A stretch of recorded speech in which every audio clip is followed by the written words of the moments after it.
हरि ओम नमो भगवते वासुदेवाय। ओम गुरु गोविंदाय नमो नमः। नमस्कार प्रिय दर्शक बंधु, आपण को पुणी थे स्वागत श्री दिव्य कथार आ गए नुआ वीडियो को। दर्शक बंधु, आम पाठ कर श्रीमद् भगवद गीता, ता पुणी आध्यात्मिक कथा आधुनिक भाषा। दर्शक बंधु, आपण मैंने भागवत गीता प्रति किसी ना किसी अंशरू गोटे इच्छा रखि विश्वास रखि आपण आम चैनल को आसुँच, तेणुक बहुत बहुत धन्यवाद। गोटे छोट रिक्वेस्ट करी आप समस्त को, आपण मैंने आरंभ जदि कर शुणिबार ताहले कंप्लीट शुणु। शुणला परे जदि आपको भल लगे ताहले वीडियो को लाइक करेंगे, आउ 3 ରୁ 4 जन को शेयर करेंगे। आ सबुठ बढ़िया जिन हूँ आज्ञा, आपड़ लाइक करूँ शेयर करूँ न करूँ से कथा नहीं, इंपोर्टाट हूँ आप शुणवाटा। आउ सबुठ बढ़िया जिन आप लाइफ रे उतारवाटा, आम जीवन को केमी चलैवा, कौन कले आम जीवन शाश्वत सुंदर हो पार, कौन कले आम भगवत प्राप्ति करिपरिबा, ए सबु जिनिस आमे भागवत गीता माध्यम जनाऊँ। तो आज भी आरंभ करवा श्रीमद् भागवत गीतार 3य अध्याय श्लोक नंबर 40। गला वीडियो में 39 नंबर श्लोक पढ़ी, 40 नंबर श्लोक को जीवा। हरि ओम। ओम प्रपादाय नमो नमः। इंद्राणि मनो बुद्धिरस्यद्ध स्थानं मृच्यते ऐतिमीवो हय सस्यो ज्ञानमावृत्यम देहानम। कौन माने आज्ञा हम ओडिया बुझिया, संस्कृत तो लिखाई समस्त बुझीपारे। ये लिखाई इंद्रियाणी माने इंद्रिय विषय कहुई कौन गोटे इंद्रिय मन और बुद्धि कामर बसती स्थान अटंती। यही काम जीवर प्रकृत ज्ञान को आवृत करि पकाए एवं जीव को समोहित करे। बड़ सुंदर जिनस लिखाई जाए। जदि आप मैंने बुझीपारे भल कथा, जदि न बुझीपार मुझे कहीदे। इंद्रिय इंद्रिय 5टा प्रकार इंद्रिय अच्छी ना नहीं। मन ना नहीं, मन मध्य हमर अच्छी। ओ बुद्धि कामर बसित स्थान अटंती। कामर वस्तु स्थान, काम मध्य सबु जिनस अच्छी। काम माने कामना, इच्छा, स्त्री संग, कुसंग, ए सब जिन जोड़ा कि आमको क्षणिक क्षणिक भ्रमित कराए, से सब जिनस का भीतर अच्छी, कामना भीतर अच्छी। इच्छा तो गोटे इंद्रिय। कौन इंद्रिय? भल सुंघिबा इंद्रिय, भल खाइबा, जीभ कौच टेस्ट खाइबा इंद्रिय ना नहीं। मन इच्छा है, मन बढ़िया बढ़िया, चलो आगो बढ़ ना ना। देन बुद्धि, अरे टिके खाइले कौन प्रॉब्लम अच्छी? हाँ, तो ये जो जिनस रोची एटा कौन का भीतर रही ना, कामना भीतर अच्छी बोली कहुई। यही काम जीवर प्रकृत ज्ञान को आवृत करि पकाए। प्रकृत ज्ञान जेमिति गला वीडियो केते श्लोक नंबर 38 आम पाठ करथिले। कौन आमे पढ़िथिले जे धुआं तले निया निश्चित अच्छी। दर्पण रे माटी घोड़े सफा करे, जमती दर्पण चकचक करे, आमको प्रतिबिंब देखा जाए, प्रतिबिंब देखा जाए। बुद्धिटा को मध्य किए घोड़े देछि? कामना। ये कामना बुद्धि की घोड़े की रखी। जो दिन आम भितरे बुद्धि उदय हो जिवो, ये सबु जिनिस आम भितर पळेबो। सबु जिनिस ना कामना आसीबो, ना इंद्रिय सुख पाइम धाइबा, ना कौन करिया। बुद्धि बुद्धिरा घोड़ी सब इंद्रिय माने। आगु पढ़िया कौन लिखाई। बद्ध जीवर शरीर शत्रु विभिन्न घाटी स्थान मान अधिकार करने। बद्ध जीव शरीर भितर शत्रु किए ना पंच इंद्रिय, विभिन्न घाटी स्थान। घाटी स्थान कौन? पंच इंद्रिय जहाँ घाटी स्थान ताहा जमी नाक शुंघाटा, जीभ स्वाद बारिवाटा, आखि देखिबाटा, कौन मेन मेन जगह ना नहीं कि माड़ी बस ना शत्रु भाया माड़ी बस बद जीवन एवं से भगवान श्रीकृष्ण से ही स्थान मानक सूचना देउछंती जो व्यक्ति शत्रु को जय करने को इच्छा करिवो से जानी पारिबो शत्रु क्यों स्थान रे अछि। इंद्रिय सुख को कंट्रोल करिया माने होची शत्रु को जय करियाटा। आपण जदि आज भल जिनस गोटे देखिले खाया पाई किंतु खाइले माने आपण इंद्रिय जीती गले आपण इंद्रिय को जन को बहुत जोरे राग लगुच तथापि से कंट्रोल कले इंद्रिय को जीतिले। कान शुणी जाऊँगी एपटे लगी महाभारत बा एपटे आम कहूँ भागवत किंतु आर पटे मन कौन डाकुची टे स्क्रोल टे करदा रील्स देखिदा कंट्रोल करियार अच्छे।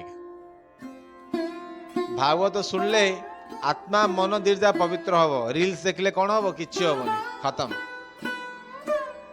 किसी भी हेनी हेबा जिनस बंद हो जो उन्नति स्तर को आपण जीवार थिला से उन्नति स्तर मध्य सेठे रही जीवो। तेणुक कहुए शत्रु मान को जय करने कौन करा पड़ो प्रथम जो घाटिजा अच्छी आखिटा कंट्रोल कर भगवान को केवल देख नेत्र आम द्वितीय अध्याय पढ़ी जे आम आमर इंद्रिय मान को कौ जगार लगेगा जो जगार लगेले जमी हाथ हाथ काम हो कौन सबू काम करियो किंतु यदि भगवान को सेवा लगे हाथ ताहले ताड़ू बड़ कथा कौन हो पार। तेणुक आम इंद्रिय को आम को काम लगू से बड़ा इंपोर्टाट रखुच्छे। आगू पढ़ा इंद्रिय मानकर समस्त कर्मर केन्द्र है मन। इंद्रिय मानकर समस्त कौन सब माने इंद्रिय भितर इंद्रिय मान राजा कहा जाए। इंद्रिय मान राजा किए मन केमिति आपण माने पचारि पारि। अच्छा मत गोटे कथा कहतु आपण गोटे जिनस केवल इमाजिन करिए केमिति इमाजिन करिए मन रे ना आज आम रसगोला खाइबा इमाजिन कले मन इमाजिन कला खाइला किए इंद्रिय जीभ टेस्ट कला तार किंतु राजा किए है ओवराली मन ही है। अच्छा आम से जिनसा देखा एक्स वाई जिनस गोटे फिल्म देखा जावा आम प्लान करिया किए प्लान कला मन प्लान कला आखि हूँ इंद्रिय देखला मन हूँ इंद्रिय मान राजा किए मन। आज स्त्री संग करवा मन प्रथम मन तापर इंद्रिय मन जोटा कहूची इंद्रिय सेटा भोग करुची आ इंद्रिय भोग जदि करला सी बांधी हेगी रहीगला से जगह कहीं मन जी सब शुणला किंतु किंतु जोटे कि बुद्धि आसुची कथा जोटे बुद्धिर कथा आसुची बुद्धि कह ना बाबा जाना ना बाबा खाना देखना चाहना करे ना सब ना ना ना ना कथा आसो कहीं कहीं ना जोड़ा भगवत बाणी सेटा हम विवेक जोड़ा करे ना यदि कहुची भितर ऑटोमेटिक बाहरी पड़ुची मन मन सब बड़ जिन कौन जान ना मन पूरा दृढ़ सब समस्त विवेक मनटा हूँ दृढ़ मन करिची मत दरकार अच्छी आ हवा दरकार बस ऑटोमेटिक सब हे हे जीव बोला कथा। आगू पढ़िया कौन लिखाई लिखाई इंद्रिय मान समस्त कर्म केन्द्र है मन तेणु समस्त प्रकार इंद्रिय सुखर आधार स्थली है मन फलतः मन और इंद्रिय कामर बसती स्थान अटंती तत्परे बुद्धि विभाग समस्त काम क्रियार राजधानी ହୋଇ ଉଠେ। ବୁଦ୍ଧି ଜୀବାତ୍ମା ପାଖ ପଡ଼ିଶା ଅଟେ। ବୁଦ୍ଧି ମୁଁ ଟିକେ ଆଗକୁ କହୁଥିଲି, ମନ ହେଉଛି ରାଜଧାନୀ। ସେ ମନ ଚାହିଁଛି ମତେ ଦରକାର ମାନେ ଦରକାର, କିନ୍ତୁ ବୁଦ୍ଧି କିଏ ନା ଜୀବାତ୍ମା, ଭଗବାନଙ୍କର ପାଖ ଲୋକ ହଉଛି ବୁଦ୍ଧି, ପିଏ ପର୍ସନାଲ ଆସିଷ୍ଟାଣ୍ଟ। ଭଗବାନଙ୍କୁ ଆମେ ଡାଇରେକ୍ଟ କଥା ହେଇପାରିବାନି, କିନ୍ତୁ ପର୍ସନାଲ ଆସିଷ୍ଟାଣ୍ଟ ପିଏ ସାଙ୍ଗରେ କଥା ହେଇପାରିବା। କିଏ? ବୁଦ୍ଧି। କିନ୍ତୁ ଆମେ ପର୍ସନାଲ ଆସିଷ୍ଟାଣ୍ଟ କଥା କାହିଁ ଶୁଣିବା କି? ମନ କଥା ଶୁଣିବା, ରାଜା କଥା ଶୁଣିବା ନା ପର୍ସନାଲ ଆସିଷ୍ଟାଣ୍ଟ କଥା ଶୁଣିବା? କିଛି ଦରକାର ନାହିଁ। ହଉଛି ନା ଏଭଳିଆ କଥା ମାଇଣ୍ଡରେ ଆସୁଛି। ତ କହିବାର ମାନେ ଆମେ ଯେତିକି ମନ କଥା ନ ଶୁଣିକି ପିଏ କଥା ଯଦି ଶୁଣିବା, ତାହେଲେ ଭଗବତ ପ୍ରାପ୍ତି ହେଇପାରିବ। ଆଉ କ'ଣ ଲେଖା ହେଇଛି? କାମନା ଶକ୍ତ ବୁଦ୍ଧି ଅହଙ୍କାରକୁ ଅଧିକାର କରିବା ନିମିତ୍ତ ନିଜକୁ ଜଡ଼ ଭାବପନ୍ନ କରିବା ପାଇଁ ଜୀବାତ୍ମାକୁ ପ୍ରଭାବିତ କରେ ଏବଂ କ୍ରମେ ଏହିପରି ଭାବରେ ମନ ଓ ଇନ୍ଦ୍ରିୟର ବଶବର୍ତ୍ତୀ ହେବାକୁ ପ୍ରହସିତ କରେ। କାମନା ଏତେ ମାନେ ବୁଦ୍ଧିକୁ ମଧ୍ୟ ପୁରା ଏକଦମ ଜକଡ଼ି ଦିଏ ଯେ କାମନା ମାନେ ଆଉ ବୁଦ୍ଧି କିଛି କାମ କରିବନି, ବ୍ଲୋର ହେଇଯିବ, ଏକଦମ ପୁରା ଟାଇଟ୍ ହେଇଯିବ, ସେ ଆଉ କିଛି କାମ କରିପାରିବନି। ସିଏ ଅହଙ୍କାର, ମୁଁ ଜାଣିଛି ମୁଁ କରିଦେବି। ଅହମ ଭାବ ମାନେ ମୁଁ, କେବଳ ମୁଁ କାରଟା ହଉଛି ଅହଙ୍କାର। ବୁଝିପାରିଲେ? ନିଜକୁ ଜଡ଼ ଭାବପନ୍ନ କରିବା ପାଇଁ ଜୀବାତ୍ମାକୁ ପ୍ରଭାବିତ କରେ। ନିଜ କେବଳ ନିଜର ଇନ୍ଦ୍ରିୟ ସୁଖ ପାଇଁ ଜୀବାତ୍ମାକୁ କ'ଣ ପ୍ରଭାବିତ କରେ? କାମନା ଶକ୍ତି। କ୍ରମେ ଏହିପରି ଭାବରେ ମନ ଓ ଇନ୍ଦ୍ରିୟ ବଶବର୍ତ୍ତୀ ହେବାକୁ ପ୍ରହସିତ କରେ। ଧୀରେ ଯଦି ମନ ଇନ୍ଦ୍ରିୟକୁ କଣ୍ଟ୍ରୋଲ କରୁଛି, କେମିତି? ଏଇଭଳିଆ ଦରକାର ଦରକାର ହବ ହବ ବାସ୍। ଜୀବାତ୍ମା ଜଡ଼େନ୍ଦ୍ରିୟ ସୁଖ ଉପଭୋଗ କରିବାରେ ଲାଗିଯାଏ ଏବଂ ଭ୍ରମରେ ତାହାକୁ ପ୍ରକୃତ ସୁଖ ବୋଲି ଭାବେ। ପ୍ରକୃତ ସୁଖ ବୋଲି ଭାବେ। ଭଲ ଖାଇବା, ଭଲ ପିନ୍ଧିବା, ସ୍ତ୍ରୀ ସଙ୍ଗେ କରିବା, ଏସବୁ ଜିନିଷ ଆମେ ସମସ୍ତେ ଭାବୁଛନ୍ତି ଏଇଟା ହିଁ ଆମର ପ୍ରକୃତ ସୁଖ। ବାହ୍ୟ ସୁଖ ହିଁ ପ୍ରକୃତ ସୁଖ ବୋଲି ଏଠି କୁହାଯାଇଛି। କେବଳ ଆମ କଥା ନାହିଁ ଆଜ୍ଞା, ମାନେ ଏ ଯୋଉ ଜୀବ ଜଗତରେ ଯେତିକି ଅଛନ୍ତି, ମଣିଷକୁ ଛାଡ଼ିଲା ପରେ ମଧ୍ୟ ସମସ୍ତଙ୍କ ମନରେ ସେଇଟା ଅଛି ଯେ ଆମକୁ ଭଲ ଦରକାର, ଇନ୍ଦ୍ରିୟ ସୁଖ ଦରକାର। ତାପରେ କ'ଣ ଲେଖା ହେଇଛି? ଜୀବାତ୍ମାର ଏ ମିଥ୍ୟା ସ୍ୱରୂପତା ବା ମିଥ୍ୟା ସ୍ୱରୂପ କଥାଟି ଶ୍ରୀମଦ୍ ଭାଗବତ ଗୀତାରେ ଅତି ସୁନ୍ଦର ଭାବରେ ବର୍ଣ୍ଣନା କରାଯାଇଛି। କ'ଣ ବର୍ଣ୍ଣନା କରାଯାଇଛି? ଯେଉଁ ବ୍ୟକ୍ତି ତ୍ରିଧାତୁ ମାନେ ବାତ ପିତ୍ତ କଫରେ ଗଢ଼ା ସେ ଶରୀରକୁ ଆତ୍ମା ବୋଲି ଭାବେ। ଆମ ଶରୀର ହିଁ ଆମ ଆତ୍ମା।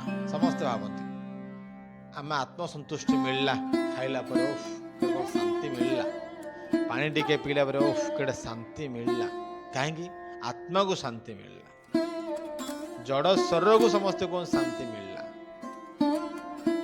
ଶରୀରକୁ ଶାନ୍ତି ନାହିଁ, ଆତ୍ମାକୁ ଶାନ୍ତି ମିଳିଲା ବୋଲି ସମସ୍ତେ ଭାବନ୍ତି। ଏ ଶରୀରରେ ସନ୍ତାନ ସନ୍ତତିକୁ ଆତ୍ମୀୟ ସ୍ୱଜନ ବୋଲି ଭାବେ। ଏ ଶରୀର କ'ଣ କାହାକୁ ଆତ୍ମୀୟ ସ୍ୱଜନ ଭାବିବ?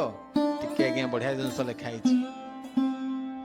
ସନ୍ତାନ ସନ୍ତତିକୁ ଆତ୍ମୀୟ ସ୍ୱଜନ। ଆତ୍ମୀୟ ସ୍ୱଜନ ନିଜ ଲୋକ କିଏ?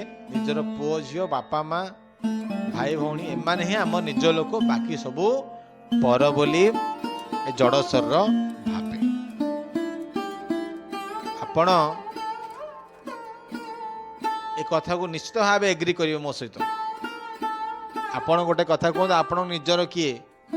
ଆପଣ କହିବେ ମୋର ୱାଇଫ, ମୋ ସ୍ତ୍ରୀ, ମୋ ବାପା ମା, ମୋ ପୁଅ ଝିଅ। ପିଲାମାନେ କହିବେ ମୋ ବାପା ମା ମୋ ନିଜର, ନାଇଁ?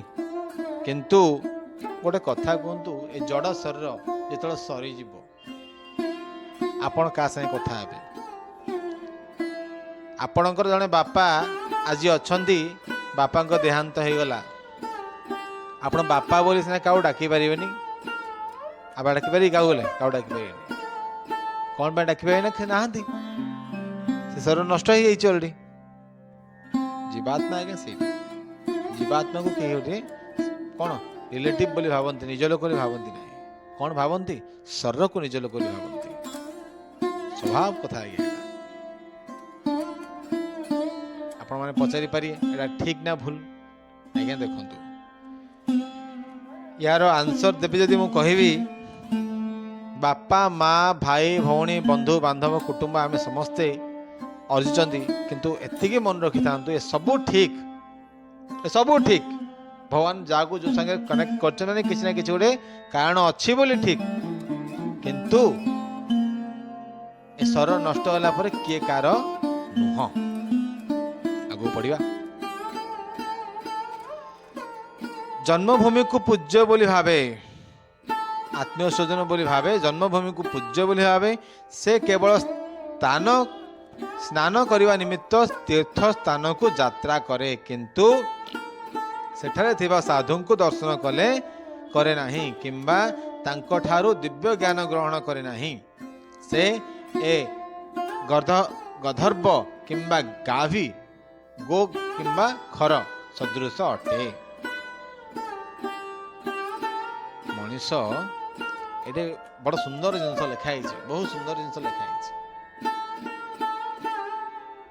गोटे जिनस लिखाई आमे क्या निजर क्या पर बोली जानले ठीक अच्छी अच्छा तीर्थ कौन जाऊँ ना गाधेया ठाकुर दर्शन करिया आसिया ना नहीं तीर्थ से जाऊँ किंतु तीर्थ जाऊँगी सेठी आम भी जाइलु तीर्थ गला मासरे तो सेठी आमे कि साधु सन्त देखिलु कि जगह आमको कहीं लगिलानी जे से माने साधु सन्थ हो कही रखुचु आज्ञा साधु सन्थ माने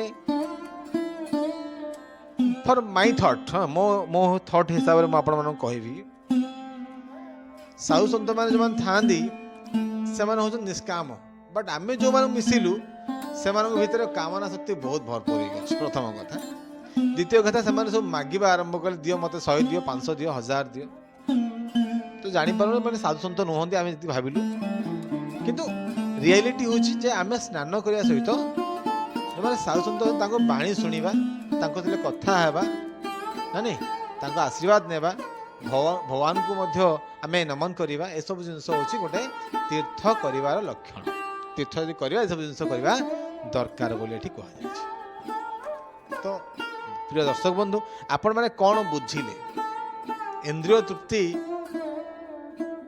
केते दूर सुदृढ़ आप जापारे कौट माने कौन शिखिले टिके हमको कमेंट माध्यम जनइबे आउ जदि भल लगे वीडियो को लाइक करेंगे एंड समस्त को शेयर करेंगे आज केवल ये रोचु हरे कृष्ण कृष्ण कृष्ण हरे हरे हरे राम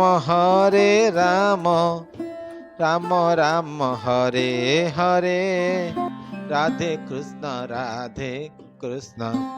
कृष्ण कृष्ण राधे राधे राधे श्याम श्याम श्याम राधे राधे बोलो जय श्री राधे श्याम।